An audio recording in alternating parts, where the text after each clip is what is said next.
ভারতবর্ষের স্বাধীনতা আন্দোলনে মুসলমানদের অবদান।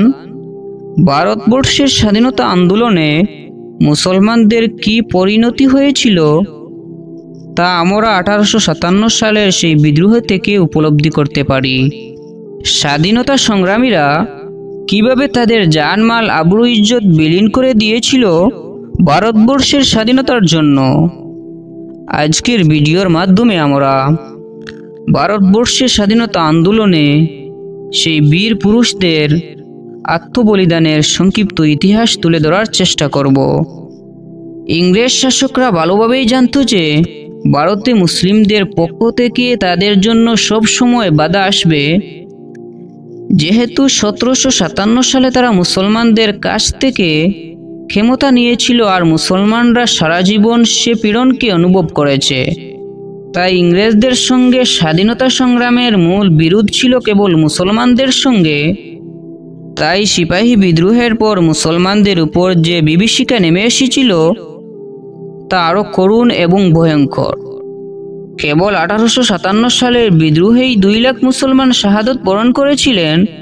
তাদের মধ্য হইতে কেবল আলেমদের সংখ্যাই ছিল 54,000।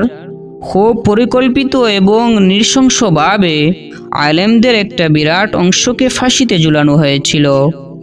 কারাবরণ করেন হাজার হাজার মুসলমান। কেবল দিল্লি শহরেই তারা জ্বালিয়ে ভূমিভূত করে প্রায় 10,000 মাদ্রাসা। ভারতকে এমনভাবে আলেম শূন্য করা হয় 1857 এর পর মুসলমানদের জানাজার নামাজ পড়ানোর জন্য লোক পাওয়া যেত না। এডওয়ার্ডস তামাস বলেন, শুধু দিল্লিতেই 500 আলেমকে ফাঁসি দেওয়া হয়েছিল।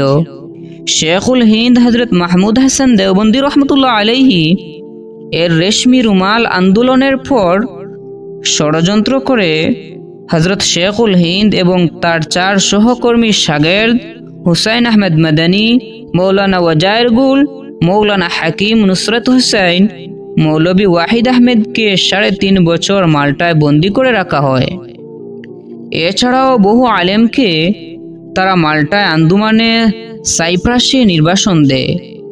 নির্বাসন জীবনে তাদের উপর যে অকথ্য নির্যাতন চালানো হয় তা এক হৃদয় বিদারক করুণ কাহিনী এবং এক দীর্ঘ ইতিহাস। এভাবে আলিম সমাজকে রাজনৈতিক অঙ্গন থেকে সমূলে উৎখাত করার জন্য অত্যাচার ও নির্যাতনের বিভিন্ন কৌশল ইংরেজরা অবলম্বন করে।